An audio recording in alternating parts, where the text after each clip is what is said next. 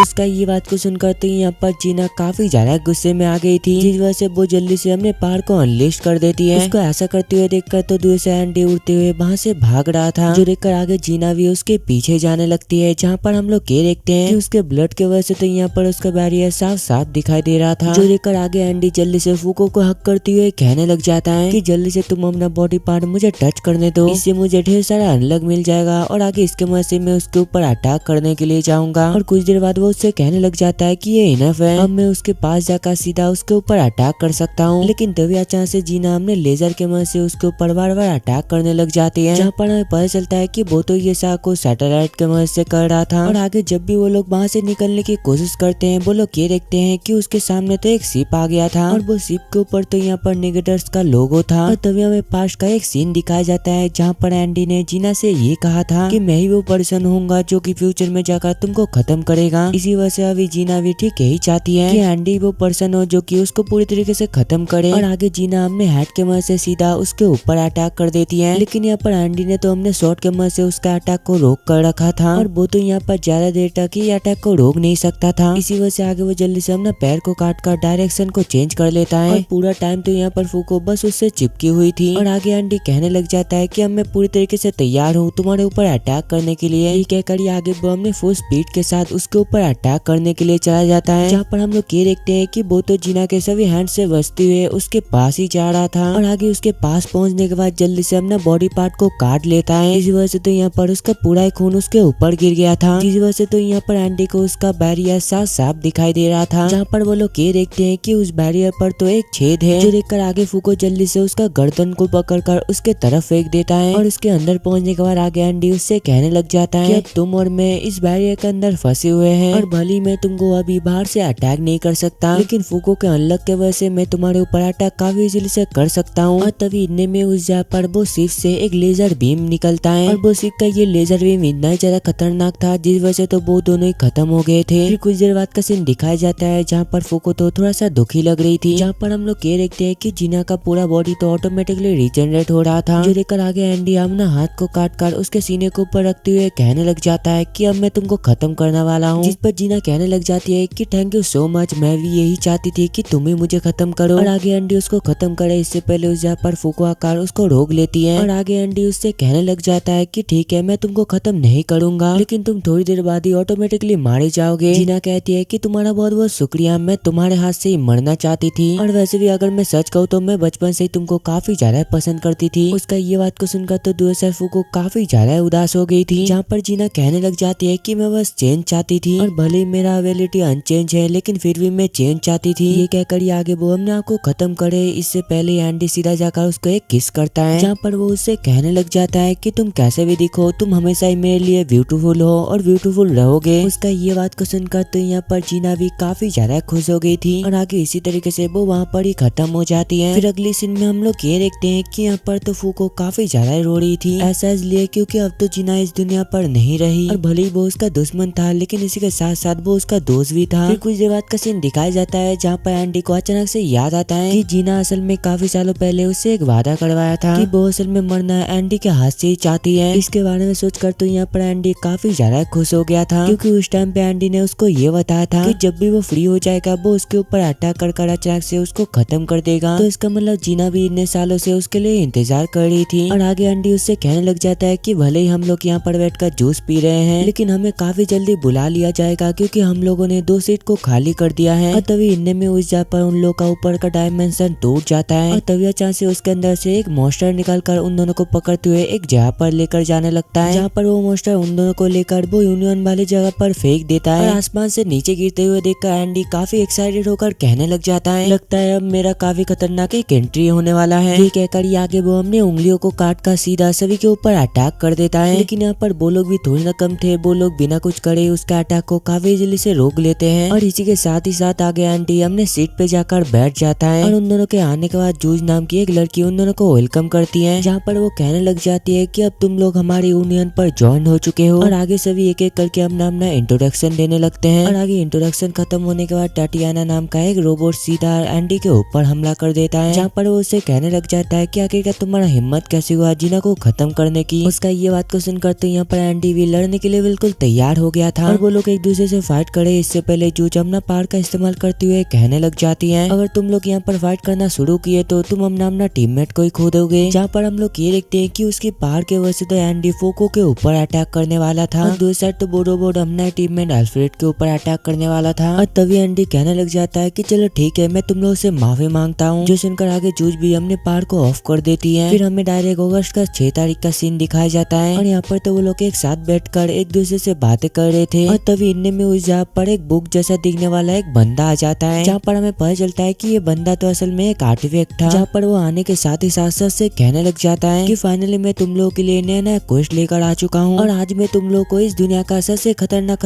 Quest देने वाला हूँ। नंबर 1 कि तुम लोगों को अनबन नाम का एक बंदे को कैप्चर करना है और ये करने के लिए बस तुम लोग को 6 लोग का जरूरत पड़ेगा और अगर तुम लोग ये क्वेस्ट को कंप्लीट कर लेते हो तो मैं यूनियन पे 10 मेंबर के जगह पर 11 मेंबर कर दूंगा। और तुम लोग का दूसरा क्वेस्ट ये है कि तुम लोग को अनिट को पकड़ना है और ये मिशन को कंप्लीट करने के लिए बस 5 लोगों की जरूरत पड़ेगा और इससे तुम लोग को अनबन का लोकेशन भी काफी इजीली से मिल जाएगा। और तुम लोग का तीसरा क्वेस्ट ये है कि तुम लोग को अन लैंग्वेज को पकड़ना है और ये मिशन बस एक ही बंदा कंप्लीट कर सकता है और इसके बदले में तुम लोग को यूनिफिकेशन ऑल द लैंग्वेज मिलेगा। और चौथा क्वेस्ट ये है कि तुम लोग को पकड़ना है अनसीन को और ये एक ऐसा बंदा है जिसको कि कोई भी देख नहीं सकता है। ये मिशन पे बस एक ही बंदा जाएगा उसको पकड़ने के लिए और अगर तुम लोगों ने ये मिशन को कंप्लीट कर लिया तो तुम लोग को अनकॉल का लोकेशन मिल जाएगा। और क्वेश्चन नंबर 5 पे तुम लोग को अनपास को पकड़ना है और मुझे जितना दूर पता है ये बंदा टाइम को आगे पीछे कर सकता है और ये मिशन को कंप्लीट करने के लिए बस 3 ही बंदा जा सकते हैं और इसके बदले में तुम लोग को आर्टिफैक्ट रिवेलियन का लोकेशन मिल जाएगा, जहाँ पर तुम लोग को मेरी तरह और एक नया आर्टिफैक्ट मिल जाएगा। और तुम लोग का लास्ट क्वेस्ट ये है कि तुम लोग को अनस्पॉइल को पकड़ना है और ये काम को करने के लिए बस 3 ही लोग जा सकते हैं और इसके बदले में तुम लोग को निगेटर अनरिपेयर का लोकेशन मिल जाएगा। और ये सारा कुछ क्वेस्ट तुम लोग को ये महीने के अंदर ही कंप्लीट करना पड़ेगा और अगर तुम लोग ये नहीं कर पाए तो पेनल्टी भरने के लिए रेडी रहना। और ये सभी मिशन को कंप्लीट करने के बाद तुम लोग को और एक खास रिवॉर्ड मिलने वाला है, जहाँ पर तुम लोग को इसके बदले में अन गैलेक्सी का लोकेशन मिल जाएगा। और उसका ये बात को सुनकर आगे चूज निको से कहने लग जाती है कि जल्दी से तुम ये सभी क्वेस्ट को ऊपर एनालाइज करो और आगे थोड़ा सा एनालाइज करने के बाद वो बताने लग जाता है कि हम लोग पहले 3 क्वेस्ट काफी इजीली से कर लेंगे क्योंकि इसके बारे में हमें पहले ही इन्फॉर्मेशन मिल चुका है और वैसे भी हमें किसी भी हालत में और एक सीट चाहिए, लेकिन हम लोग काफी मेहनत करने के बावजूद भी वो लास्ट वाला क्वेस्ट बिल्कुल भी नहीं कर सकते। ऐसा इसलिए क्योंकि वो पूरा इम्पॉसिबल है और इसी वजह से हमें ये क्वेस्ट को गिव अप कर देना चाहिए। उसका ये बात को सुनकर जूझ कहती है कि चलो ठीक है कि हम लोग लास्ट वाला क्वेस्ट को छोड़कर सारा कुछ क्वेस्ट करने के लिए बिल्कुल रेडी है और हम लोग का इस बार का ये गोल होगा कि हम लोग को किसी भी हालत में ये 11 सीट चाहिए और लास्ट वाला क्वेस्ट के लिए हम लोग पेनल्टी देने के लिए बिल्कुल तैयार है। उसका ये बात को सुनकर तभी अचानक से फूको एक बंदे से पूछने लग जाती है कि आखिरकार ये आर्टिफैक्ट क्या है और यहाँ पर चल क्या रहा है। और तभी हमें पता चलता है कि ये आर्टिफैक्ट असल में सभी नेगेटर के सामने आकर उन लोग को क्वेस्ट देता है और उन लोग का क्वेस्ट यहाँ पर सबको कंप्लीट करना पड़ता है क्योंकि ये आर्टिफैक्ट असल में इस दुनिया का सबसे पहला आर्टिफैक्ट है और इसने अभी जो भी क्वेस्ट दिया वो हम लोग को कंप्लीट करना पड़ेगा। अगर हम लोग ऐसा नहीं करेंगे तो हम लोग मुश्किल पर भी पड़ सकते हैं। और इसका ये बात को सुनकर फूको कहने लग जाती है कि क्यों ना हम लोग लोगों से फाइट करना बंद कर दे, क्या हम लोग ऐसा नहीं कर सकते। उसका ये बात को सुनकर सभी कहने लगते हैं कि हम लोग ऐसा नहीं कर सकते क्योंकि हम लोग कोई छोटे मोटे लोग नहीं है, असल में हम लोग इस दुनिया के गार्डियन हैं और अगर हम लोगों ने ये क्वेस्ट को कंप्लीट नहीं किया तो ये पूरा दुनिया खत्म भी हो सकता है। और वैसे भी क्या तुमको पता है इस दुनिया पर कितने सारे पेनल्टी है और इस दुनिया के ऊपर असल में अभी तक 98 पेनल्टी लग चुका है और हम लोग असल में ये दुनिया पर बुरे कामों को रोकने के लिए जन्म लिए हैं। और वैसे भी ये सारा कुछ काम करने के लिए हम लोग को ये यूनियन पर बुलाया गया है, जहाँ पर हम लोग हमेशा ये सभी क्वेस्ट को कंप्लीट करते हुए ये दुनिया को बचाते हैं। और वैसे भी हमारे पास अभी काफी कम सीट है और इस दुनिया को बचाने के लिए हमें और भी काफी सारे लोगों की जरूरत पड़ेगा और इसी वजह से हम लोग एक सीट के लिए कुछ भी करने के लिए तैयार है। तुम अभी सबसे लोएस्ट रैंक पे हो, अगर तुमको ये चीज पसंद नहीं आता है तो तुम जल्दी से अपना रैंक को बढ़ाकर मुझसे एक फाइट करो और अगर तुम मुझे हरा दिया तो तुम अपने मन के कोई भी रूल यहाँ पर बना सकते हो। और अपना रैंक बढ़ाने के लिए तुमको प्रूव करना पड़ेगा कि तुमने इतना दिनों से आखिरकार कितने क्वेस्ट को कंप्लीट किए हैं। उन लोग का ये सा कुछ बकवास को सुनकर तो एंडी काफी ज्यादा बोर हो गया था, जहाँ पर वो जल्दी से वो बुक को पकड़ते हुए उससे कहने लगता है कि जल्दी से तुम मुझे इनमें से सबसे खतरनाक क्वेस्ट दो। वो कहता है कि ये सारा क्वेस्ट में से बस एक ही खतरनाक क्वेस्ट है और वो क्वेस्ट असल में तुमको स्पॉइल को जाकर पकड़ना है और इसके लिए तुम लोग को 3 लोग की जरूरत पड़ेगा और इसके बदले में तुम लोग को अनरिपेयर का लोकेशन मिलने वाला है। उसका ये बात को सुनकर एंडी कहने लग जाता है तो फिर ठीक है, मैं और फूको ये क्वेस्ट को कंप्लीट करने के लिए बिल्कुल रेडी हूँ और तुमने 3 लोग कहा था तो इसका मतलब हमारे साथ सन भी जाएगा। उसका ये बात को सुनकर सन चिल्लाते हुए कहने लग जाता है कि आखिरकार तुम मुझे क्यों लेना चाहते हो। वो कहता है ऐसा इसलिए क्योंकि तुम हमारे दोस्त हो और क्या तुम दोस्त की खातिर ये काम नहीं कर सकते। उसका ये बात को सुनकर ना चाहते हुए भी यहाँ पर सन को मानना ही पड़ता है। फिर हमें डायरेक्ट 21 अगस्त का सीन दिखाया जाता है और यहाँ पर तो सेन का एक असिस्टेंट फूको को एक टाई पहना रही थी। वो बताती है कि तुमको ये यूनिफॉर्म पहनना पड़ेगा क्योंकि ये ऑफिशियल चीज है और वैसे मैं तुम लोग को ज्वाइन नहीं कर सकती क्योंकि मैं यूनियन पर नहीं हूँ, मेरे पास ना ही कोई बैच है और ना ही ये सब कुछ करने का परमिशन है। इसी वजह से जाओ तुम अपने दोस्तों के साथ जाकर मिशन को कंप्लीट करके आओ। और दूसरा हम लोग सैन को देखते हैं और यहाँ पर तो वो एंडी को कपड़े पहना रहा था, लेकिन उसको तो ये सब कुछ पहनना बिल्कुल बिल्कुल भी पसंद नहीं है। इसी वजह से वो उससे बचकर भाग रहा था और इस चक्कर में तो वो यहाँ पर फूको से टकरा गया था, जिस वजह से आगे अनलक के वजह से वो पूरा नंगा हो जाता है और आगे सन एंडी से कहने लग जाता है कि तुमको ये कपड़ा पहनना ही पड़ेगा क्योंकि इसके अंदर हमारा ऑफिशियल बैच और टाई लगा हुआ है और वैसे भी ये जो ड्रेस होने वाला है वो बुलेट प्रूफ है और काफी सारी चीजों से तुमको बचा सकता है। और दूसरा तुम्हारा जो टाई है इसकी वजह से तुम गवर्नमेंट का कोई भी चीज फ्री में कर सकते हो, जैसे कि तुम मेट्रो में घुस सकते हो, बस पे भी फ्री में ट्रैवलिंग कर सकते हो और इसी के साथ साथ तुम ये टाई के मदद से कोई भी लैंग्वेज पे बातें कर सकते हो। और दूसरा जो एम्बुलम है वो तुम्हारा क्वेस्ट कंप्लीट करने के लिए मदद करेगा और इसी वजह से कुछ वजह तुमको ये सारा कपड़े पहनने ही पड़ेंगे। लेकिन दूसरा तो एंडी ये सारा कुछ कपड़े बिल्कुल भी पहनना नहीं चाहता था, लेकिन दव्याचार से उन लोगों को पता चलता है कि जेल में से एक कैदी बचकर भाग गया है और वो लोग जिस जगह पर रहते हैं उस जगह पर असल में काफी सारे कैदी रहते हैं और उनमें से जो भाग गया था वो असल में एक कपड़े वाला घोस्ट था और वो फ्लोर तो असल में उन लोग के बाजू वाले फ्लोर पर है। और तभी इनने में उस जगह पर वही घोस्ट आकर एंडी को एक कस के मुक्का मारता है, जहाँ पर हमें पता चलता है कि वो घोस्ट तो असल में एक बंदे को प्रोजेक्ट करके रखा था और गुस्से के मारे जब भी एंडी उसको एक पंच मारता है वो वहाँ पर ही बेहोश होकर नीचे गिर जाता है। उसका ये सा कोई हरकत को देखकर मुझे कहने लग जाती है कि तुमने काफी बड़ा गलती कर दिया। असल में ये जो घोस्ट है वो किसी का भी बॉडी को कंट्रोल कर सकता है और वो ये सा कुछ बता ही रहा होता है, तभी इनमें में वो घोस्ट उससे बाहर निकाल कर म्यू के अंदर घुस जाता है। इस वजह से तो यहाँ पर म्यू कुछ ज्यादा ही पावरफुल लग रहा था और आगे वो तुरंत ही उन दोनों के ऊपर अटैक करना शुरू कर देता है और फाइट करते हुए तो फूको ये देखती है कि म्यू वहाँ पर रो रही है और उसको रोता हुआ देखकर तो यहाँ पर फूको भी काफी ज्यादा उदास हो गई थी। इसी वजह से वो सीधा म्यू को जाकर पकड़ लेती है। इस वजह से तो यहाँ पर म्यू के ऊपर अनलक लग गया था और तभी इनमें में उसके ऊपर एक ईंट गिरता है, जिस वजह से वो वहाँ पर ही बेहोश हो जाती है और आगे इस चीज का फायदा उठाकर वो बंदा उससे निकलते हुए फूको के अंदर घुसने की कोशिश करता है, लेकिन यहाँ पर तो फूको के सामने ठीक टाइम पे एंडी आ गया था। इसी वजह से वो बंदे को ना चाहते हुए भी एंडी का बॉडी को कंट्रोल करना पड़ता है, लेकिन तभी हम लोग ये देखते हैं कि वो घोस्ट तो एंडी का बॉडी को कंट्रोल ही नहीं कर पा रहा था। ऐसा इसलिए है क्योंकि एंडी तो बार बार अपना बॉडी को रिजनरेट करता जा रहा था, इसी वजह से तो वो यहाँ पर उसके बॉडी के ऊपर बिल्कुल भी कंट्रोल ही नहीं कर पा रहा था और उसका बॉडी तो कंट्रोल तो छोड़ो वो यहाँ पर एंडी का बॉडी से निकल ही नहीं पा रहा था। दूसरा म्यू को जब भी होश आती है वो कहने लग जाती है कि प्लीज मुझे माफ कर देना। सन कहता है कि इसमें तुम्हारा कोई भी गलती नहीं है, इसी वजह से प्लीज तुम माफी मत मांगो। और दूसरा हम लोग वही घोस्ट को देखते हैं जो कि एंडी के बॉडी से बिल्कुल भी निकल नहीं पा रहा था और तभी इनमें में उसके ऊपर अनलक का अटैक होता है। इस वजह से तो वहाँ पर वो कपड़ा एंडी के बॉडी पर पूरा परफेक्ट बैठ गया था। और दूसरा हम लोग यूनियन के सभी मेंबर को देखते हैं जो कि बिल्कुल रेडी थे अपने मिशन पर जाने के लिए और तभी जो सबको कॉल कर कहने लग जाती है कि अब तुम लोग अपना मिशन के लिए निकल सकते हो। फिर कुछ देर बाद का सीन दिखाया जाता है जहाँ पर एंडी और फूको एक गाड़ी में बैठकर अपने मिशन के लिए जा रहे थे और तभी एंडी फूको से कहने लग जाता है कि जल्दी से बता आखिरकार वो स्पॉइल का एबिलिटी क्या है। वो कहती है कि मैं तो इसके बारे में भूल ही गई, इसी वजह से प्लीज मुझे माफ कर दो। एंडी कहता है कि तुम्हारे पास एक पेपर है ना, उसमें सारा कुछ डिटेल्स के बारे में लिखा हुआ है, इसी वजह से जल्दी से पढ़कर सुनाओ। और आगे वो पेपर को पढ़ने के बाद वो बताने लग जाती है कि स्पॉइल असल में किसी को भी ज़ॉम्बी में ट्रांसफॉर्म कर सकता है और वो एक दिन रैंडमली टोक्यो के एक जगह पर अपीयर हुआ था और वो आने के साथ ही साथ सबको ज़ॉम्बी बनाना स्टार्ट कर दिया था, जहाँ पर फूको उससे पूछने लग जाती है कि आखिरकार हम लोग ये बंदे को कैसे पकड़ेंगे। और तभी हम लोग ऊपर पे सन को देखते हैं जहाँ पर हमें पता चलता है कि यहाँ पर एंडी ने तो उसको ट्रक पर लेने के लिए मना कर दिया था। इसी वजह से आगे फूको एंडी से कहने लग जाती है कि प्लीज तुम ऐसा मत करो। उसका ये बात को सुनकर आगे एंडी भी सन को अपने गाड़ी पर ले लेता है और तभी हमें पता चलता है कि स्पॉइल अपने एबिलिटी के मदद से किसी भी चीज को पकड़कर स्पॉइल कर सकता है। सन कहता है कि तुम दोनों ज्यादा टेंशन मत करो, हम लोग जल्दी से जाकर काफी इजीली उसको पकड़ लेंगे। और फूको तुम गाड़ी में बैठकर ही हम लोग को लड़ते हुए देखना, क्योंकि ये मिशन पे हमें तुम्हारा कोई भी मदद नहीं चाहिए और वैसे भी हमें रिवॉर्ड काफी अच्छा मिलने वाला है, इसी वजह से हमें कुछ भी करके ये मिशन को कंप्लीट करना ही पड़ेगा। फूको कहती है कि नहीं मैं भी तुम लोग का मदद करूंगी, क्योंकि एंडी असल में मरना चाहता है लेकिन उसको भी नहीं पता कि आखिरकार वो कैसे मरेगा और क्या पता इससे हमें पता चल जाए कि आखिरकार एंडी कैसे मर सकता है। फिर अगले दिन का सीन दिखाया जाता है जहाँ पर वो लोग उस जगह पर पहुंच गए थे और असल में यही जगह के अंदर तो स्पॉइल छुप कर बैठा हुआ है, जहाँ पर सन कहने लग जाता है अगर हम लोग इसके अंदर गए तो हम लोग फंस सकते हैं, क्योंकि हमें भी बतानी है कि आखिरकार अंदर पर वो कौन सा टैप बिछा कर रखा है। लेकिन यहाँ पर उसका ये बात को सुनकर एंडी भी थोड़ी ना रुकने वाला था, वो जल्दी से एक रॉकेट लॉन्चर से उस जगह पर शूट कर देता है और तभी इनमें में उसके अंदर से ढेर सारा ज़ॉम्बी निकलता है और ये सभी ज़ॉम्बी तो असल में उन लोग को ही खत्म करने के लिए जा रहे थे, जहाँ पर हमें पता चलता है कि उन लोग का ये हाल स्पॉइल नहीं किया है। और इतने सारा ज़ॉम्बी को देखकर एंडी पूछने लग जाता है कि क्या ये लोग दोबारा ठीक हो सकते हैं। सन बताता है कि नहीं, ये लोग दोबारा ठीक नहीं हो सकते। उसका ये बात को सुनकर एंडी जल्दी से अपना ट्रक को स्टार्ट करता है और आगे वो उसी ट्रक के मदद से सबको उड़ाते हुए आगे बढ़ने लगता है। और आगे जब भी वो लोग उस जगह पर पहुंच जाते हैं उस जगह पर भी ढेर सारा ज़ॉम्बी था, जो देखकर आगे एंडी बाहर निकल कर सभी को एक एक करके के खत्म करने लग जाता है। जहाँ पर हम लोग ये देखते हैं कि वो तो अपना एबिलिटी और शॉर्ट के मदद से एक एक करके सबको हराता जा रहा था। और आगे हम लोग ये देखते हैं कि वो इतने सारे ज़ॉम्बी को हरा दिया था जिस वजह से उस जगह पर खून की बारिश हो रहा था। जहाँ पर हम लोग ये देखते हैं कि उस जगह पर तो एक ज़ॉम्बी के अलावा सारे ज़ॉम्बी मारे गए थे और वो तो असल में एक लड़की ज़ॉम्बी थी, जो देखकर एंडी कहने लग जाता है कि मैं अब तुमको भी खत्म करने वाला हूँ। लेकिन तभी अचानक से वो ज़ॉम्बी सामने आकर उससे दोस्ती कर लेता है। ये सुनकर तो यहाँ पर एंडी ने भी उसका दोस्ती को एक्सेप्ट कर लिया था। उसको ऐसा करते हुए देखकर सन कहने लग जाता है कि तुमने काफी बड़ा गलती कर दिया। यहाँ पर जो बंदा है उसका नाम असल में उमा है और वो असल में किसी को भी टच करके अपना एबिलिटी का इस्तेमाल कर सकता है और इसी के साथ साथ वो तुमको देखकर भी अपना एबिलिटी इस्तेमाल कर सकता है। और तीसरा ये हो सकता है कि वो अपना एबिलिटी एक जोन में काम कर सकता है और इसी वजह से शायद तुम वो जोन के अंदर फंस चुके हो। इस बारे में मुझे भी नहीं पता, इसी वजह से हम लोग ये टक से बिल्कुल भी नहीं निकलने वाले। और तभी वो ज़ॉम्बी एंडी को अपना पेट देखने के लिए कहती है और आगे जब भी एंडी अपना पेट को चेक करता है उसको पता चलता है कि वहाँ पर तो एक टाइमर लग चुका था, जो देखकर वो कहने लग जाता है कि लगता है मेरे ऊपर वो एबिलिटी का इस्तेमाल हो गया है, अब मैं क्या करूँ। और दूसरा फूको और सन जब भी अपना पेट को चेक करते हैं उन लोगों को तो ये टाइमर नहीं लगा था, तो इसका मतलब ये है कि एंडी का जब टाइमर खत्म हो जाएगा वो ऑटोमेटिकली स्पॉइल होना स्टार्ट हो जाएगा। ये जानकर तो यहाँ पर वो दोनों काफी ज्यादा शॉक्ड हो गए थे, क्योंकि वो लोग ये देखना चाहते थे कि वो स्पॉइल के वजह से वो मर भी पाएगा या फिर नहीं। और आगे जब भी टाइमर स्टार्ट होता है ऑटोमेटिकली एंडी स्पॉइल होना स्टार्ट हो जाता है, जहाँ पर उसका बॉडी बार बार स्पॉइल हो रहा था और बार बार वो अपने आप को रिजेनरेट करता जा रहा था। इसी वजह से आगे कुछ ही देर के अंदर उसका आधा बॉडी ज़ॉम्बी में ट्रांसफॉर्म हो जाता है और इससे तो वो बिल्कुल भी मर नहीं सकता है। इसी वजह से वो ज़ॉम्बी गर्ल उससे कहने लग जाती है कि अगर तुम मेरा बात मान जाओगे तो मैं तुमको स्पॉइल का लोकेशन बता दूंगी। और वो तो असल में ये सा कुछ ज़ॉम्बी लैंग्वेज में एंडी को बोल रहा था, जो सुनकर आगे एंडी सर से कहने लग जाता है कि ये ज़ॉम्बी ने अभी अभी मेरे से ये कहा अगर मैं इसके साथ जाकर शादी करूँ तो ये जल्दी से हमें स्पॉइल का लोकेशन बता देगी। तो वो को जल्दी से बताओ क्या मैं ये चीज करूँ, ना कि इससे तुमको काफी ज्यादा बुरा लगेगा। वो कहती है कि तुम जो मर्जी कर सकते हो, मुझे इससे कुछ भी फर्क नहीं पड़ता है। उसका ये बात को सुनकर आगे एंडी भी उसको अपने गोद में उठाकर वहाँ से भागने लग जाता है। लेकिन तभी अचानक से फूको ये देखती है कि एक छोटा सा लड़का एक जगह से बाहर निकलकर दोबारा अंदर घुस रहा था, जो देखकर फूको जल्दी से वो बंकर के अंदर चली जाती है उन लोगों से बातें करने के लिए। और वो आगे जाए इससे पहले उस जगह पर सन भी आ जाता है, जहाँ पर वो उससे पूछने लग जाता है कि आखिरकार तुम यहाँ पर किस लिए आए हो। और वैसे मैंने तुमसे कहा था ना कि तुम मेरे से दूर मत रहना, क्योंकि अगर तुम ऐसा करोगे तो तुम एक ज़ॉम्बी भी बन सकते हो। जिस पर फूको कहने लग जाती है कि मैंने अभी अभी यहाँ पर एक बच्चे को देखा। और तभी हम लोग ये देखते हैं कि उस जगह पर तो असल में चार बच्चे थे, जहाँ पर हम लोग ये देखते हैं कि उन लोग के पेट में टाइमर भी लगा हुआ था जो कि काफी ज्यादा हाई था। जहाँ पर हम लोग ये देखते हैं कि वो लोग तो असल में काफी ज्यादा डरे हुए लग रहे थे। फूको कहती है कि तुम लोग डरो मत, हम लोग असल में तुम्हें बचाने के लिए आए हैं। लेकिन उसका ये बात को सुनकर तो उन लोग को बिल्कुल भी यकीन नहीं हो रहा था, जिस वजह से आगे फूको सीधा जाकर वो बच्चे को हक कर लेता है। और इस वजह से तो यहाँ पर उसके पेट में भी एक टाइमर आ गया था, जहाँ पर वो उससे कहने लग जाती है कि देखो अब मेरे पास भी ये टाइमर आ चुका है और इससे तुमको समझ आ गया ना कि हम असल में तुम्हें बचाने के लिए आए हैं। उसका ये सागो हरकत को देखकर तो दूसरा सन काफी ज्यादा परेशान हो गया था। वो कहता है कि तुम लोगों की वजह से मुझे भी ये चीज करना पड़ेगा। ये कहकर वो जल्दी से उन लोग के पास जाता है और इस वजह से तो यहाँ पर उसके पास भी ये टाइमर आ गया था। और दूसरा हम लोग एंडी को देखते हैं जो कि अपना मिशन को छोड़कर वही ज़ॉम्बी से शादी करने के लिए एक चर्च पर गया था। मतलब दुनिया चाहे बाहर में हमारा एमसी को तो एक लड़की से शादी करना है।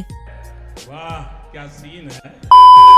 और दूसरा हम लोग वही ज़ॉम्बी को देखते हैं जो कि अपना ड्रेस को पहन लिया था उससे शादी करने के लिए, जहाँ पर वो ज़ॉम्बी कहने लग जाती है कि मैं काफी ज्यादा खुश हूँ कि तुमने मुझे ये वेडिंग ड्रेस पहना दिया और मेरा बस यही सपना था, इसी वजह से तुमको मुझसे शादी करने की बिल्कुल भी जरूरत नहीं है। और वैसे भी तुम जिस मॉन्स्टर को ढूंढ रहे हो वो असल में ये स्टैचू के अंदर छुपा हुआ है। उसका ये बात को सुनकर एंडी उसको हक करते हुए कहने लग जाता है कि तुम्हारा बहुत बहुत शुक्रिया। ये कहकर आगे वो अपने शॉट के मदद से सीधा उसके ऊपर अटैक कर देता है और आगे जब भी वो स्टैचू को काटता है इतने में उसके अंदर से खतरनाक मॉन्स्टर बाहर निकलता है, जहाँ पर हमें पता चलता है कि ये मॉन्स्टर का नाम तो असल में उमा स्पॉइल है। जहाँ पर वो उस जगह से निकलने के तुरंत ही बाद हमने पार के मदद से उस जगह को पूरा तबाह कर देता है। और आगे हम लोग ये देखते हैं कि यहाँ पर तो सभी ज़ॉम्बी ने मिलकर उसको बचा लिया था। ये देखकर वो कहने लग जाता है कि तुम लोगों का बहुत बहुत शुक्रिया मेरा जान बचाने के लिए, और अब स्पॉइल में तुम्हें बिल्कुल भी नहीं छोड़ने वाला। और तभी हम लोग स्पॉइल को देखते हैं और यहाँ पर तो वो अपना ओरिजिनल बॉडी पर था। और दूसरे हम लोग एंटी को देखते हैं जो कि काफी सारे ज़ॉम्बी के साथ था। वो कहता है कि वैसे भी तुम लोग की ये ज़ॉम्बी से मरने वाले हो, इसी वजह से क्यों ना हम लोग साथ में मिलकर उसको मारकर मरे। उसका ये बात को सुनकर सभी ज़ॉम्बी भी एक साथ मिलकर उसके ऊपर अटैक कर देता है। और दूसरा हम लोग वो सही बच्चे को देखते हैं जो कि फूको और सन से बातें कर रहे थे। वो कहता है कि एक दिन इस जगह पर अचानक से एक अजीब सा खोपड़ी आ गया था, जहाँ पर वो आकर ही चिल्लाते हुए ये कह रहा था कि यहाँ पर तो काफी सारे लोग हैं और इन लोगों को स्पॉइल कर मुझे काफी ज्यादा मजा आएगा। ये कहकर ही आगे वो अपने अंदर से ढेर सारा गैस को निकाला और उसका ये गैस इतना ज्यादा खतरनाक था जिस वजह से तो वहाँ पर सभी स्पॉइल हो गए थे। लेकिन हम लोग इसलिए बच गए क्योंकि टीचर ने हमें इस जगह पर छुपा दिया था, जहाँ पर टीचर ने जाने से पहले हमसे ये कहा था कि तुम लोग यहाँ पर इंतजार करो और मैं बाहर पर जाता हूँ सर से मदद मांगने के लिए, तब तक तुम लोग यहाँ पर इंतजार करना। और वैसे भी जब तक मेरा शादी नहीं हो जाती मैं बिल्कुल भी मरने नहीं वाली। ये टीचर असल में वही लड़की थी जो कि एंडी को शादी के लिए कही थी। और वो लोग बातें कर ही रहे होते तभी अचानक से उस जगह पर एक छोटी सी बच्ची रोने लग जाती है, जहाँ पर वो कहने लग जाती है कि मुझे नहीं लगता कि मैं और जी सकती हूँ। ये कहकर वो काफी ज्यादा रोने लगती है। उसको रोता हुआ देखकर आगे वो अंदर जाकर उससे कहने लग जाता है कि तुमको सनफ्लावर का एक स्कूल बनाना था, क्या तुम इस बारे में भूल गए। जब भी वो लड़की उसका ये बात को सुनती है तभी अचानक से उसका नंबर काफी ज्यादा बढ़ जाता है। और तभी हमें पता चलता है कि जब भी कोई बंदा अपने सपने के बारे में बात करता है अचानक से उन लोगों के मन में जीने का और एक इच्छा जाग जाता है, इसी वजह से उन लोगों का नंबर भी बढ़ जाता है। और इसी चीज के वजह से ही तो वो लोग करीब 7 दिनों तक इस जगह पर छुप कर रह पाए थे, क्योंकि अगर उन लोग का नंबर 0 हो जाता तो वो लोग वहाँ पर स्पॉइल होकर मारे जाते। उन लोग का ये सारा कुछ बातें सुनकर फूको और सन को भी सारा कुछ समझ आ गया था, जहाँ पर वो दोनों कहने लगते हैं कि हमें इस चीज के बारे में सारा कुछ पता चल गया है, इसी वजह से तुम लोग ज्यादा टेंशन मत करो। और दूसरा हम लोग एंडी को देखते हैं जो कि बार बार हमने बॉडी पार्ट को काटते हुए उसके ऊपर अटैक किए जा रहा था, जहाँ पर हम लोग ये देखते हैं कि वो तो यहाँ पर हमने ज़ॉम्बी वाले गर्लफ्रेंड को भी बचा कर रखा था। और आगे जब भी फूको और सेन बाहर आकर देखते हैं उन लोग को पता चलता है कि यहाँ पर तो असल में एक जंग चल रहा है, जहाँ पर हम लोग ये देखते हैं कि सभी ज़ॉम्बी एंडी का बात को सुनकर वो मॉन्स्टर के ऊपर हमला किया जा रहा था। दूसरा हम लोग एंडी को देखते हैं जो कि हमने गर्लफ्रेंड को उठाकर खड़ा हुआ था। और आगे जब भी एंडी ये देखता है कि यहाँ पर फूको के साथ साथ सेन भी आ गया है, वो जल्दी से उस लड़की को सेन के हवाले कर देता है। यहाँ पर तो सेन ने भी ठीक टाइम पे वो ज़ॉम्बी को पकड़ लिया था। और आगे जब भी वो सभी बच्चे ये देखते हैं कि वही असल में उसका टीचर है, ये देखकर तो वहाँ पर वो सभी बच्चे काफी ज्यादा खुश हो गए थे। और तभी अचानक से फूको को वो ज़ॉम्बी का बैक स्टोरी के बारे में याद आता है कि कैसे वो ये सभी बच्चों को बचाने के लिए हमने जान का भी परवाह नहीं किया। और तभी अचानक से गलती से एक ज़ॉम्बी फूको को टच कर लेता है। और आगे जब भी वो ज़ॉम्बी वो मॉन्स्टर के ऊपर हमला करने के लिए जाता है अचानक से उसके ऊपर एक टुकड़ा आकर गिरता है। ये देखकर तो दूसरा एंडी को भी सारा कुछ समझ आ गया था, जहाँ पर वो कहने लग जाता है कि हम लोग ऐसे फाइट से इसको हरा नहीं सकते, इसके लिए तुम्हारा काफी ज्यादा जरूरत पड़ेगा फूको। इसी वजह से आगे वो जल्दी से सभी ज़ॉम्बी को ऑर्डर देता है कि जल्दी से एक एक करके तुम लोग फूको को टच करके ये मॉन्स्टर के पास आओ। उसका ये बात को सुनकर आगे सभी ज़ॉम्बी भी ठीक यही करने लगते हैं, जहाँ पर सबसे पहले वो टीचर ज़ॉम्बी जाकर उसको हक करती है और सीधा वो मॉन्स्टर के ऊपर अटैक करने के लिए चली जाती है। और टीचर को यहाँ से जाते हुए देखकर आगे एक बच्चा भी उनको रोकने के लिए जा रहा था, लेकिन तभी अचानक से सेन अपने पार के मदद से उसको वहाँ पर ही रोक लेता है, क्योंकि यहाँ पर तो उसको पहले से ही पता था कि अब उसके ऊपर अनलक पड़ने वाला है। और दूसरे हम लोग फूको को देखते हैं जो कि काफी ज्यादा रो रही होती है, ऐसा इसलिए क्योंकि अब तो उसका टीचर मरने वाला है। और आगे जब भी वो उस मॉन्स्टर के ऊपर अटैक करने के लिए जाती है वो मॉन्स्टर अपने हाथों के मदद से उसको पकड़ लेता है। और तभी इनने में वो मॉन्स्टर सीधा फिसल कर नीचे गिर जाता है और वो तो यहाँ पर एक गैस स्टेशन के ऊपर गिरा था, जिस वजह से आगे देखते देखते उसके शरीर पर काफी ज्यादा आग लग जाता है। ये देखकर आगे सभी ज़ॉम्बी भी ठीक यही करने लगते हैं, जहाँ पर सभी ज़ॉम्बी एक एक करके फूको को टच कर उसकी तरफ ही भाग रहा था। और दूसरे हम लोग सेन को देखते हैं जो कि सभी बच्चों को बंकर के अंदर डालकर उन लोगों से कहने लगता है कि तुम लोग बस यहाँ पर कुछ देर के लिए वेट करो। और आगे सभी ज़ॉम्बी एक एक कर उस मॉन्स्टर को जाकर पकड़ लेते हैं, इस वजह से तो वो मॉन्स्टर ही पूरा अनलकी हो गया था। और तभी इनने में सन एंडी से कहने लग जाता है क्या तुम थोड़ा सा जल्दी ये मॉन्स्टर को हरा सकते हो, क्योंकि अगर तुम ऐसा नहीं करोगे तो हमारा टाइमिंग खत्म हो जाएगा, और अगर टाइमिंग खत्म हो जाएगा तो हम लोग यहाँ पर ही मारे जाएंगे। और वैसे भी हम तुम्हारी तरह इमोर्टल नहीं है जो कि कैसे भी सिचुएशन पर बच सकता है। उसका ये सा कुछ बातें सुनकर एंडी कहने लग जाता है तो फिर ठीक है, अगर तुम लोग बचना चाहते हो तो हमें सबसे पहले ये मॉन्स्टर को हराना पड़ेगा, और वैसे भी हमारा मिशन इसको पकड़ना था। और अगर तुम लोग सच में बचना चाहते हो तो कुछ देर के लिए हमें ये मिशन के बारे में भूलना पड़ेगा। और तभी अचानक से वो मॉन्स्टर अपना मुंह को खोलकर जल्दी से सबको खाने लग जाता है। जैसे हम लोग एंडी को देखते हैं जो कि फूको और सेन को पकड़ा हुआ था, और यहाँ पर तो ये मॉन्स्टर ने सभी ज़ॉम्बी को खा लिया था। इसी वजह से आगे वो देखते देखते लेवल 2 का हो जाता है, जो कि काफी ज्यादा खतरनाक दिख रहा था। तभी फूको कहने लग जाती है कि तुमको हमारा टेंशन लेने की बिल्कुल भी जरूरत नहीं है, और वैसे भी हमें अपना अपना नंबर बढ़ाना आता है। और वो लोग बातें कर ही रहे होते हैं तभी अचानक से वो मॉन्स्टर हमने लेजर बीम से उन लोग के ऊपर अटैक कर देता है। लेकिन यहाँ पर सेन भी थोड़ी ना कम था, वो अपने एबिलिटी की मदद से उसका अटैक दूसरे डायरेक्शन पर भेज देता है। और तभी अचानक से सेन को हेडक्वार्टर से कॉल आता है, जहाँ पर मुई उससे कहने लग जाती है कि तुमको कैसे भी करके इसको हराना पड़ेगा, क्योंकि अगर तुम ऐसा नहीं करोगे तो ये मॉन्स्टर सा कुछ तबाह कर देगा। और तभी अचानक से हम लोग ये देखते हैं कि वो मॉन्स्टर अचानक से उड़ने लग जाता है, जहाँ पर वो उड़ते हुए जल्दी से उन लोग के ऊपर अटैक कर देता है। और ये अटैक तो यहाँ पर सेन को लग गया था, इसी वजह से आगे वो जल्दी से अपना ग्लव्स को उतार देता है। जब भी वो ऐसा करता है उसका ग्लव्स तो ऑटोमेटिकली डिस्ट्रॉय हो गया था। और दूसरे एंडी को भी ये अटैक लग गया था, जिस वजह से वो जल्दी से अपने शॉट के मदद से अपना हाथ को ही काट देता है। तभी जब पर सेन कहने लग जाता है कि ये अटैक जिसको भी लगेगा वो वहाँ पर स्पॉइल होना स्टार्ट हो जाएगा, हमें अभी कैसे भी करके अपने आप को बचाते हुए ये मॉन्स्टर के ऊपर अटैक करना है। और दूसरी साइड तो यहाँ पर एंडी को भी सारा कुछ समझ आ गया था कि अगर ये मॉन्स्टर का ये अटैक फूको नहीं तो सेन को लग गया, वो लोग वहाँ पर ही तुरंत ही मारे जाएंगे। इसी वजह से आगे वो अकेले अपने शॉट के मदद से उसके ऊपर अटैक कर देता है। उसको अटैक करता हुआ देखकर वो मॉन्स्टर कहने लग जाता है कि तुम लोगों को वो बुक नहीं भेजा है ना मेरे ऊपर अटैक करने के लिए, सच में आखिरकार वो मुझे और कितना सताएगा। ये कहकर आगे वो एंडी को नीचे पटकती है, उसके ऊपर बार बार अटैक करने लग जाता है। और आगे वो मॉन्स्टर उससे कहने लग जाता है कि तुम मेरे सामने कुछ भी नहीं हो, जहाँ पर हमें पता चलता है कि वो मॉन्स्टर के ट्रांसफॉर्मेशन के वजह से तो एंडी का कुछ देर के लिए बॉडी रिजेनरेट होना ही बंद हो गया था। और आगे इस चीज का फायदा उठाकर वो मॉन्स्टर जल्दी से फूको और सेन के पास चला जाता है, जहाँ पर वो मॉन्स्टर उन दोनों से कहने लग जाता है कि आखिरकार तुम लोग इंसान बिना कितना ज्यादा बेवकूफ हो, तुम लोग मेरे पावर के बगैर बिल्कुल भी नहीं रह सकते। और अगर मैं सच कहूँ तो हर एक चीज को स्पॉइल होना है और वो स्पॉइल के बाद मर जाएगा, इसी वजह से तुम हमने इतना छोटी मोटी जिंदगी के लिए इतना झगड़ा क्यों कर रहे हो। वो कहती है कि भले ही हम लोग आगे चलकर मर जाएंगे लेकिन हम सबका ड्रीम है और ये ड्रीम की वजह से ही हम लोग जिंदा रहना चाहते हैं। और इसी वजह से आगे वो कहने लग जाती है कि मेरा ड्रीम असल में ये है कि मुझे एक नॉर्मल लड़की बनकर नॉर्मल जिंदगी जीना है, इसके लिए मैं कुछ भी करने के लिए तैयार हूँ। और आगे जब भी वो ऐसा करता है अचानक से उसका टाइमिंग भी काफी ज्यादा बढ़ जाता है। उसको ऐसा करते हुए देखकर तो वो मॉन्स्टर भी काफी ज्यादा शॉक्ड हो गया था। तभी इतने में उस पर सन आकर उसके ऊपर अटैक करते हुए कहने लग जाता है कि मेरा ड्रीम ये है कि मैं इस दुनिया के सबसे पावरफुल इंसान बनना चाहता हूँ। जब भी वो ऐसा बोलता है उसका भी टाइम अचानक से बढ़ गया था। और आगे वो एंडी से कहने लग जाता है कि तुम जरा टेंशन मत करो, मेरे पास एक अच्छा आइडिया है, क्योंकि मैंने देख लिया था कि जब वो मॉन्स्टर फूगो के पास आया था उसको वहाँ पर कुछ भी नहीं हुआ था। तो इससे मुझे पता चल गया कि इसका स्पॉइल वाला जो गैस है उसके बॉडी से निकलता है, ना कि उसके मुंह से। और इसको हराने के लिए मेरे पास काफी खतरनाक एक वेपन भी है, जहाँ पर हम लोग ये देखते हैं कि वो तो यहाँ पर एक डंडे को पकड़ के रखा था, जहाँ पर वो कहने लग जाता है कि ये असल में एक आर्टिफैक्ट है जिसके मदद से मैं इसको काफी इजीली हरा सकता हूँ। और ये चीज को मेरे लिए आर्टिफैक्ट बोलना काफी ज्यादा मुश्किल होगा, इसी वजह से मैं इस चीज को डंडा ही बोलूंगा, क्योंकि ये बोलने में मुझे थोड़ा सा आसानी होगा। जहाँ पर वो कहने लग जाता है कि मैं अपना ये डंडे को छोटा या फिर बड़ा कर सकता हूँ। ये बताकर आगे वो हमने डंडे को बड़ा कर उसके ऊपर अटैक कर देता है, जहाँ पर हम लोग ये देखते हैं कि फाइट के दौरान तो यहाँ पर वो मॉन्स्टर उसको टच भी नहीं कर पा रहा था। और उल्टा सेन का इतना अटैक के वजह से तो वो मॉन्स्टर का एक सिंग भी टूट गया था, जहाँ पर वो मॉन्स्टर अपने मन में सोचने लग जाता है कि आखिरकार मैं इसके ऊपर अटैक या फिर डिफेंस क्यों नहीं कर पा रहा हूँ। जब भी मैं ऐसा करने की कोशिश करता हूँ मैं उल्टा डायरेक्शन से मूव करता हूँ। वो कहता है कि यही असल में मेरा असली पहाड़ है और तुम कभी भी मेरे से दूर या फिर डिफेंस नहीं कर सकते। और दूसरे हम लोग एंटी को देखते हैं और यहाँ पर तो धीरे धीरे करके उसका बॉडी रिजेनरेट हो रहा था। और दूसरे जब भी मॉन्स्टर हमने पहाड़ के मदद से सेन के ऊपर अटैक करने वाला होता है, धीरे कर सीन हमने डंडे के मदद से बार बार उसके ऊपर अटैक करने लग जाता है। और तभी हमें सेन का असली पहाड़ के बारे में पता चलता है जो कि हंटर। और आगे वो बार बार वो मॉन्स्टर के ऊपर अटैक करने लग जाता है और वो मॉन्स्टर तो यहाँ पर उससे बच भी नहीं पा रहा था। और उन दोनों को फाइट करते हुए देखकर एंडी कहने लग जाता है कि ये मॉन्स्टर का असली पहाड़ है स्पॉइल करने का, जहाँ पर वो हमेशा आसपास का बैक्टीरिया को इस्तेमाल करता है स्पॉइल करने के लिए। और अगर हम लोग इसको एक ऐसी जगह पर लेकर जाए जहाँ पर बिल्कुल भी बैक्टीरिया नहीं है तो वो वहाँ पर कुछ भी नहीं कर पाएगा। ये कहकर आगे वो जल्दी से फूको का पेट को पकड़ लेता है। ऐसा वो इसलिए कर रहा था क्योंकि वो उसे अलग लेना चाहता था। और उसका ऐसा करते हुए देखकर फूको कहने लग जाती है कि प्लीज ऐसा मत करो, मैं मोटी बिल्कुल भी नहीं हूँ। वो कहता है कि क्या तुम थोड़ा सा पागल हो, तुम सच में मोटी हो। उसका ये बात को सुनकर तो फूको काफी ज्यादा गुस्से में आ गई थी, जिस वजह से आगे वो उसको एक थप्पड़ मारती है। और आगे एंडी वो मॉन्स्टर के पास जाती हुए कहने लग जाता है कि अब मुझे पता चल गया है कि आखिरकार अब मुझे क्या करना है। लेकिन तभी अचानक से अनलक के वजह से वो गलती से खाई के अंदर गिर जाता है। ये देखकर तो यहाँ पर सेन उससे बातें कर रहा था, जहाँ पर सेन उससे पूछने लग जाता है तो बता आखिरकार तुम्हारा आइडिया क्या है। लेकिन तभी इतने में वो मॉन्स्टर उसके ऊपर अटैक कर देता है। लेकिन यहाँ पर सेन भी थोड़ा ना कम था, वो हमने डंडे के मदद से काफी इजीली उसके अटैक से बच जाता है। योको कहती है कि असल में हमारा प्लान ये है कि हम लोग इसको लेकर स्पेस पर जाएंगे और इस जगह पर बिल्कुल भी बैक्टीरिया नहीं होगा, इसी वजह से ये मॉन्स्टर वहाँ पर कुछ भी नहीं कर पाएगा। उसका ये प्लान को सुनकर सन कहने लग जाता है कि ठीक है मुझे ये प्लान के बारे में समझ आ गया। और वैसे भी एंडी तुमको पता है ना कि अगर तुम स्पेस पे जाओगे तो तुमको अपने माथे से ये शॉट को निकालना पड़ेगा, क्योंकि स्पेस वाले जगह पर ये मॉन्स्टर को हराने के लिए तुमको अपना ओरिजिनल फॉर्म पर आना पड़ेगा। एंडी कहता है कि ठीक है, मैं ये सब कुछ करने के लिए रेडी हूँ, लेकिन मेरा भी कुछ शर्तें हैं। और आगे वो कुछ कहे इससे पहले सन अपने डंडे को काफी ज्यादा छोटा कर नीचे फेंक देता है और आगे वो सही मौका देकर अपने डंडे को हद से ज्यादा बड़ा कर देता है। इस वजह से तो यहाँ पर वो दोनों ही धीरे धीरे करके ऊपर की तरफ जा रहे थे और आगे वो जाते हुए अपने माथे से वो शॉट को भी बाहर निकाल देता है। और आगे स्पेस पे जाने के बाद तो एंडी के माथे से थोड़ा सा खून निकल रहा था, जहाँ पर वो मोस्टर उससे कहने लग जाता है कि क्या तुमको ये लगता है कि तुम मुझे स्पेस पर हरा सकते हो। ये कहकर आगे वो अपने लेजर के मुंह से उसके ऊपर अटैक कर देता है। उसका ये अटैक के वजह से तो यहाँ पर एंडी का आधा मुंह जल गया था, लेकिन तभी इनने में वो अपने आप को दोबारा रिजनरेट कर लेता है। और यहाँ पर तो वो रिजनरेट होने के साथ साथ अपना बालों का कलर भी चेंज हो गया था, जहाँ पर वो कहने लग जाता है कि फाइनली मैं इस जगह पर आ गया। ये कहकर आगे वो अपने उंगली को काट कर उसके ऊपर अटैक कर देता है, जहाँ पर वो सबसे पहले अपने उंगली के मदद से अपने आप को रिजनरेट करता है। और यहाँ पर तो वो असल में अपना 2 क्लोन को बना लिया था और आगे एंडी अपना वही क्लोन के मदद से उसके ऊपर लगातार अटैक करने लग जाता है। और उसका ये अटैक इतना ज्यादा फास्ट था, दूसरे साथ वो मॉन्स्टर भी कुछ भी कर नहीं पा रहा था। और आगे कुछ ही देर में एंडी उसके अंदर से उसका कोर को बाहर निकाल लेता है, जो कड़कड़ी आगे वो अपना हाथ को काट कर जमीन पर फेंक देता है। और दूसरे हम लोग फूको और सेन को देखते हैं, जो कि वो सभी बच्चों को एक सेफ जगह पर छोड़ दिए थे, जहाँ पर सन वो सभी बच्चों से कहने लग जाता है कि तुम यहाँ से सीधा जाओ और अगर तुम लोग सीधा जाओगे तो हमारे ऑर्गेनाइजेशन के लोग तुमको बचा लेंगे और तुम लोग ज्यादा टेंशन मत करो, हम लोग हमारा काम निपटा कर तुम्हारे पास आ जाएंगे। उसका ये बात को सुनकर आगे वो सभी बच्चे भी ठीक ही करते हैं। और तभी वहाँ पर स्पेस में से एंडी का हाथ नीचे आकर गिरता है, जहाँ पर हम लोग ये देखते हैं कि वो पूरा एरिया तो बिल्कुल लाल हो गया था। और आगे वो अपने हाथ के हिस्से से ही अपने आप को दोबारा रिजनरेट कर लेता है। जो सन जल्दी से मुई को ऑर्डर देता है कि हमें ये मॉन्स्टर का कोड मिल चुका है, इसी वजह से तुम जल्दी से ये चीज को सिक्योर कर लो। उसका ये बात को सुनकर आगे मुई भी ठीक ही करती है। और आगे जब भी एंटी को आज का डेट के बारे में पता चलता है, वो कहने लगता है कि अगर आज का डेट ये है तो मैं तुम्हारे साथ फाइट कर सकता हूँ। और जब भी वो ये बात को कहता है तभी अचानक से उसके सर पर एक बिजली दौड़ता है, जहाँ पर वो कहने लग जाता है कि तुम बाहर पर बिल्कुल भी नहीं आ सकते हो अब, और वैसे भी तुम इतने सालों तक बस अपना टाइम वेस्ट किए हो, और जब मुझे इतने सालों बाद मेरा ओरिजिनल बॉडी मिला है तो मुझे लड़ने का मौका दो, मुझे इस तरीके से बिल्कुल भी नहीं मरना है। ये कहकर आगे वो फूको के पास जाकर उससे कहने लगता है कि तुम्हारे वजह से इसको ऐसा लग रहा है कि ये मुझे हरा सकता है। और तभी अचानक से सन उससे कहने लग जाता है कि विक्टर आपसे मिलकर मुझे काफी ज्यादा अच्छा लगा। और तभी हमें पता चलता है कि ये तो असल में द गॉड ऑफ विक्ट्री है। उसका ये सब कुछ बातें को सुनकर एंडी कहने लग जाता है कि मेरा नाम विक्टर है और मैं गॉड हूँ, मैं कोई गॉड वॉड नहीं हूँ। ये कहकर आगे वो सन के ऊपर एक कस के लात मारता है और उसका ये अटैक इतना ज्यादा खतरनाक था जिस वजह से सन का हाथ ही टूट गया था, जहाँ पर हम लोग ये देखते हैं कि एंडी यहाँ पर इतना ज्यादा पावरफुल हो गया था जिस वजह से सन अपने एबिलिटी के बावजूद भी अपने आप को बचा नहीं पाया और उल्टा उसका हाथ ही टूट गया। और उसको इतना ज्यादा पावरफुल देखकर तो सन ये कह रहा था कि सच में तुम काफी ज्यादा ही पावरफुल हो। और आगे एंडी उसके ऊपर एक पंच मारता है और उसका ये पंच इतना ज्यादा खतरनाक था जिस वजह से एंडी का दूसरा हाथ टूट गया था, लेकिन इसके बावजूद भी वो रुकता नहीं, जहाँ पर वो अपने उंगली के मदद से उसको शूट कर दूर कर देता है। जहाँ पर हम लोग ये देखते हैं कि उसके ये अटैक के वजह से तो दूसरा उसका हाथ पैर पूरा टूट गया था। उसको ऐसा करते हुए देखकर फूको सीधा जाकर एंडी को टच करती है उसके ऊपर अनलॉक छोड़ने के लिए। उसको ऐसा करते हुए देखकर वो कहने लग जाता है अच्छा तुम्हारे पास ये एबिलिटी है, लेकिन अभी तुम्हारा ये एबिलिटी मेरे ऊपर बिल्कुल भी काम नहीं करने वाला। ऐसा इसलिए है क्योंकि मैं अपना ओरिजिनल बॉडी पर आ गया हूँ और मेरा असली नाम विक्टर है। और आगे विक्टर उससे पूछने लग जाता है अच्छा तुम ही वही लड़की हो ना जिसको कि एंडी काफी ज्यादा पसंद करता है, और अभी मैं देखना चाहता हूँ अगर मैं तुम्हारे ऊपर अटैक करने की कोशिश करूंगा तो एंडी क्या करेगा। उसको ऐसा करते हुए देखकर फूको रोते हुए कहने लग जाती है कि क्या तुम एंडी यही चाहते हो और क्या शुरुआत से तुम मुझे बिल्कुल भी पसंद नहीं करते थे। जब भी वो उसका ये बात को सुनता है तभी अचानक से उसके सिर में से खून निकलने लगता है। और दूसरा हम लोग सेन को देखते हैं जो कि खड़ा होकर कहने लग जाता है कि मैं फाइनली आज तुम्हारा पावर देख ही लिया, इस वजह से मैं काफी ज्यादा खुश हूँ। ये कहकर तभी वो अचानक से विक्टर के पास आकर उसको एक कस के मुक्का मारता है। इस वजह से तो यहाँ पर विक्टर काफी दूर जाकर गिरा था, जहाँ पर सेन उससे कहने लगता है कि ऐसा कुछ होने से पहले एंडी ने मुझसे 2 वादा करवाया था, पहला कि मैं हमेशा फूको को प्रोटेक्ट करूंगा और दूसरा मैं किसी भी कीमत में तुमको हरा कर ही रहूंगा। मैं अभी काफी ज्यादा थक चुका हूँ, इसी वजह से मैं इतना ही कर सकता हूँ, अब तुम्हारी बारी है। और आगे जब भी वो अपना बात खत्म करता है इनमें में देखते देखते उस जगह पर यूनियन के सभी मेंबर आ जाते हैं और वो लोग तो असल में यहाँ पर विक्टर से लड़ने के लिए आए थे, जहाँ पर वो लोग एक साथ मिलकर कहने लगते हैं कि विक्टर हमें दोबारा तुमसे लड़ना पड़ेगा। ये देख कर तो यहाँ पर विक्टर भी काफी ज्यादा एक्साइटेड हो गया था, जहाँ पर वो जल्दी से अपना उंगलियों को तोड़ते हुए उन लोग के ऊपर अटैक करने वाला होता है, लेकिन तभी वो लोग अपने सामने शील्ड ला देते हैं। इस वजह से तो यहाँ पर विक्टर का अटैक उन लोग को नहीं लगा था। उन लोग को ऐसा करते हुए देखकर विक्टर कहने लग जाता है कि आखिरकार तुम लोग करना क्या चाहते हो, तुम लोग यहाँ पर मुझसे फाइट करने के लिए आए हो ना, तो फिर फाइट करो, आखिरकार तुम लोग डिफेंस क्यों कर रहे हो। और तभी यहाँ पर हमारा माइकल जैक्सन उसके ऊपर फायर कर देता है और सील की वजह से यहाँ पर वो गोली बार बार इधर उधर घूम रहा था। और तभी इतने में निको अपने फायर वाले लेजर से उसके ऊपर अटैक कर देता है और उसके ये अटैक की वजह से यहाँ पर विक्टर अपने आप को बिल्कुल रिजेनरेट नहीं कर पा रहा था। और आगे विक्टर के पूछने पर निको कहने लगता है कि मैंने काफी सालों तक तुम्हारे ऊपर रिसर्च किया था, इसी वजह से मुझे पता है कि जब भी मैं तुम्हारे ऊपर अटैक करता हूँ तुम्हारा बॉडी रिजेनरेट होने में थोड़ा सा टाइम लेता है। जिस पर विक्टर कहने लग जाता है कि ये सारा कुछ तुम एंडी के ऊपर करते थे लेकिन मेरे ऊपर नहीं, मैं अपने आप को वहाँ से रिजेनरेट कर सकता हूँ जहाँ से एंडी भी नहीं कर सकता। ये कहकर ये आगे वो हमने एक छोटी सी उंगली के मदद से अपना शॉट को लेने के लिए जाता है, लेकिन तभी इतने में उजा पर इसी ना कर हमने शॉट के मदद से जल्दी से विक्टर का बॉडी पार्ट भी काट देता है। लेकिन जब भी विक्टर हमने वो उंगली से हमने शॉट को टच करता है अचानक से उसका बॉडी दोबारा रिजेनरेट हो जाता है। जो कर